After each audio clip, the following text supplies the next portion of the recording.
Live TV, सच सबसे आगे। नमस्कार, आप देख रहे हैं द लाइव टीवी। आपके साथ मैं हूं हर्षिता सिंह। एक तरफ पूरा देश कोरोना की महामारी से जूझ रहा है, वहीं बड़े बड़े डॉक्टर्स और वैज्ञानिक चकरा गए हैं कि आखिर कैसे इस महामारी की दवा को बनाया जाए ताकि लोगों की जान जो है वो इस महामारी से बचाई जा सके। लेकिन इन वैज्ञानिक और डॉक्टरों को शायद ये नहीं पता कि कोरोना भगाने का एकदम सटीक और रामबाण इलाज जो है वो मिल चुका है। ताली थाली, दिया बत्ती और पुष्प वर्षा के बाद हाजिर है एक नया टोटका। हनुमान चालीसा पढ़िए और कोरोना भगाइए।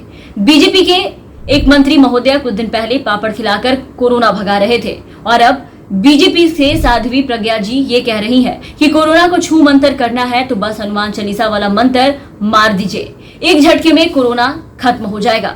आज 25 जुलाई से 4 अगस्त तक भोपाल में लॉकडाउन है। ये शासन का एक प्रयास है कोरोना से मुक्ति दिलाने का। इसी प्रकार से हम सब मिलकर के एक प्रयास करें और वह प्रयास आध्यात्मिक प्रयास होगा कि हम सबको कोरोना से मुक्ति मिले। 25 जुलाई से लेकर के और 5 अगस्त तक हनुमान चालीसा का पाठ शाम 7 बजे 5 बार करेंगे। 4 अगस्त को लॉकडाउन समाप्त हो जाएगा, किंतु ये इस अनुष्ठान का समापन हम 5 अगस्त को करेंगे। प्रभु रामचंद्र जी की कृपा से अयोध्या धाम में 5 अगस्त को ही भव्य रामलला के मंदिर का भूमि पूजन है। हम सब 5 अगस्त का दिन दीपावली की तरह मनाएंगे। दीप जला करके शाम 7 बजे अनुष्ठान करेंगे, 5 बार हनुमान चालीसा का पाठ पढ़ेंगे और रामलला की आरती करेंगे। भय प्रकट कृपाला, दीन दयाला, कौशल्या हितकारी। इसको हम फेसबुक पर भी वायरल करेंगे। समझिए कि इतना मारक ज्ञान वाली डॉक्टर प्रज्ञा ठाकुर हमारे देश में मौजूद है, फिर भी हमारे देश के डॉक्टरों का कोरोना के मरीजों का इलाज करने में पसीना छूट रहा है और एक एक कर सारे जो कोरोना के मरीज हैं वो दम तोड़ रहे हैं। तो भोपाल की सांसद साध्वी प्रज्ञा के पास सिर्फ कोरोना का इलाज नहीं है, किसी भी बीमारी के बारे में पूछिए ये तुरंत इलाज बता देंगी। और ऐसा कि फोर्टिस अस्पताल वाले गोल्ड मेडलिस्ट डॉक्टर भी अपना आला उतार कर सीधा नीचे रखे और कहे कि ये ज्ञान आपने हमें पहले क्यों नहीं दिया।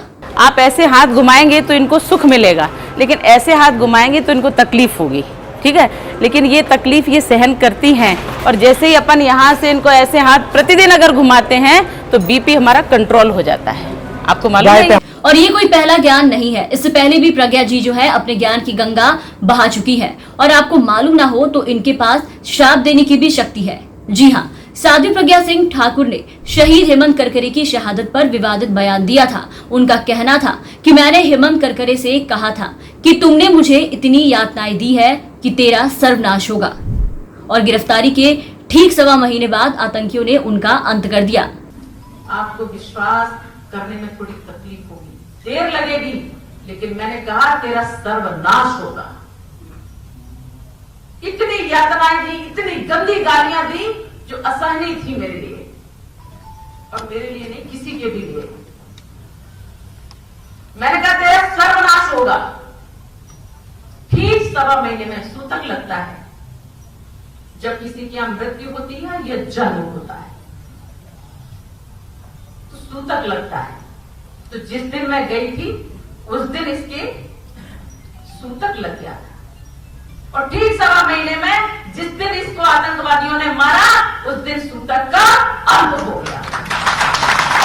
अब समझिए कि डॉक्टरी के असीम ज्ञान के अलावा इनके पास देवी शक्तियां भी हैं।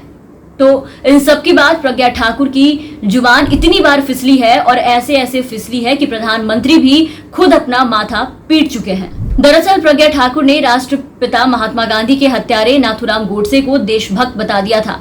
इसके बाद विवाद उत्पन्न हुआ था। लोकसभा चुनाव के अंतिम चरण के पहले प्रचार के दौरान अभिनेता से नेता बने मक्कल निधि अयम के संस्थापक कमल हासन के देश का पहला आतंकी हिंदू था वाले बयान पर प्रतिक्रिया देते हुए साध्वी प्रज्ञा ने नाथूराम गोडसे को देशभक्त बताया था, जिसके बाद विवाद उत्पन्न हुआ। उन्होंने कहा था कि गोडसे देशभक्त था और रहेंगे। उन्होंने ये भी कहा कि गोडसे को आतंकवादी कहने वाले स्वयं के गिरेबान में झांक कर देखे, चुनाव में ऐसे लोगों का जवाब दे दिया जाएगा। इसके बाद साध्वी प्रज्ञा जो है वो ट्रोल हुई थी। आप क्या कहेंगे नाथूराम गोडसे पे? नाथूराम गोडसे देशभक्त थे, हैं और रहेंगे।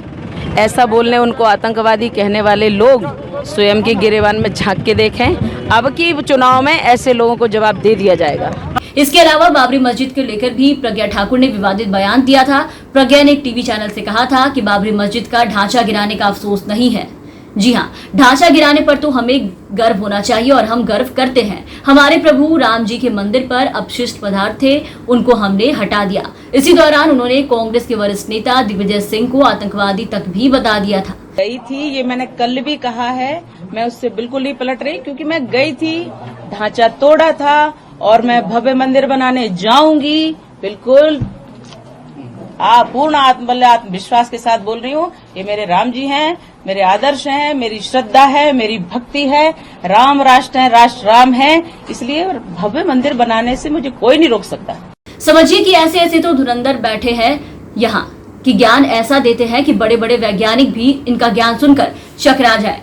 कोरोना भगाने के लिए कोई पापड़ खिला रहा है तो कोई गौमूत्र पिला रहा है, कोई हनुमान चालीसा का पाठ करवा रहा है। मतलब डॉक्टरों को अपना काम बंद कर देना चाहिए और इन नेताओं के टोटके को आजमाना चाहिए। लाइव टीवी, सच सबसे आगे।